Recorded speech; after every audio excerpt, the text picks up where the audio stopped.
Hi everyone, today what we're going to be taking a look at is the Republican primary in 2024. So here we've got a bunch of potentialities here.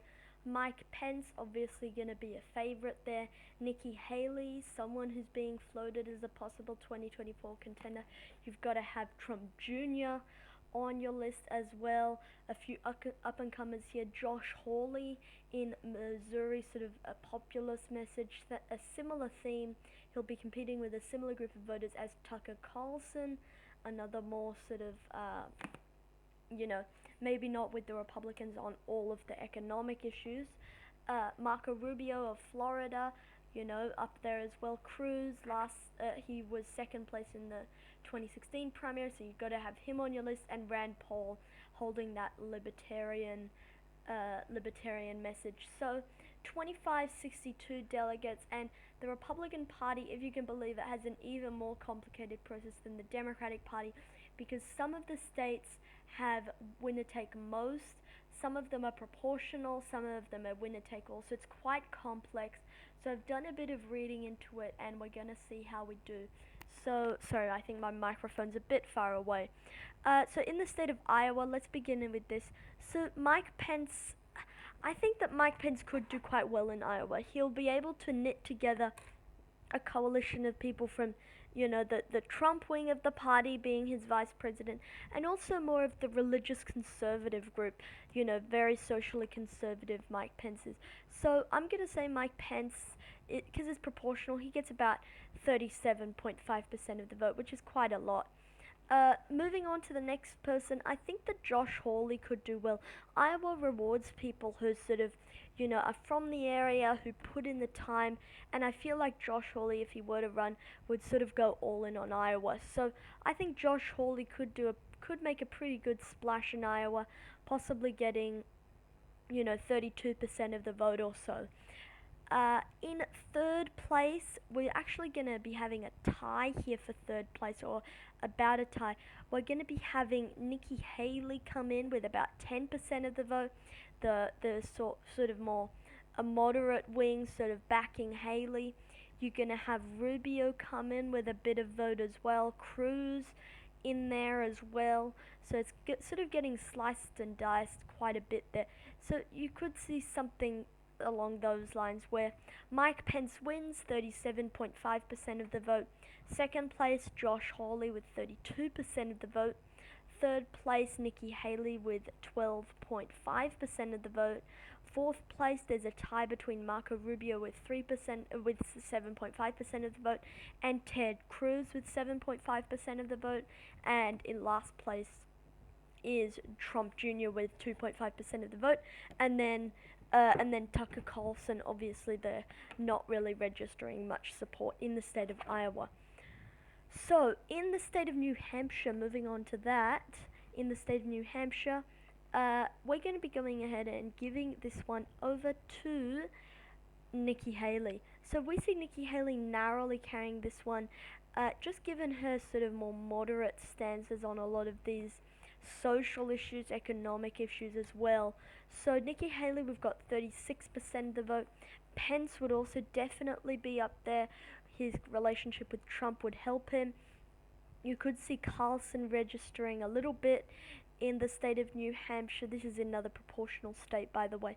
Trump Jr., I think, could do quite well in New Hampshire. Hawley up there as well. And if we just decrease, who can we decrease a little bit? Maybe Trump Jr. doesn't get that much support, and maybe you give the other delegate over to Cruz. Then you've got Pence in the lead with 22 delegates, Haley with 13 delegates, and then, Josh Hawley with 15 delegates, then Haley with 13 delegates, then Trump Jr. with 4 delegates, and Ted Cruz with 4 delegates, Rubio with 3 delegates, Carlson with 1 delegate, and Rand Paul with 0 delegates. And I think it would be at this point that Rand Paul and Tucker Carlson both suspend their campaigns. So yeah, Rand Paul and Tucker Carlson would both suspend their campaigns at this point. So Tucker Carlson got that 1 delegate in the state of New Hampshire, so we can just go ahead and keep it like that, and we'll fix it up when we get to the convention situation. In South Carolina, it gets much more interesting. South Carolina is a winner take all. So whoever wins the primary in South Carolina wins all of the delegates in that state. So obviously, South Carolina is the home state of Nikki Haley. So I think she could probably get 40% of the vote or so. And I think that she would actually win. And do you know what that means? She gets 100% of the delegates in South Carolina, because that's just how they do it. You know, maybe that's not really what I would do if I were running the primary, but this means that Haley now has quite a bit of momentum coming out of these first few states. She's won South Carolina, she's won New Hampshire, and she's got sort of a bit closer in Iowa, maybe third or fourth place. Then she can go into Nevada with momentum. But do I think that she's going to win in the state of Nevada? Not necessarily. In the state of Nevada, it's a proportional closed caucus in that state. So 30 state delegation there, 30 delegates in the state of Nevada. So who do I think could take the state of Nevada? Well, last time I believe it was Trump who took Nevada. So with that effect, maybe you could see Pence coming up there. Haley with the momentum also would be coming up there. And then I think it'll just get split between a lot of people here that want to get in. But I do think two people could do a bit better than they'd seen in previous primaries. And that is the two senators here, Rubio and Cruz.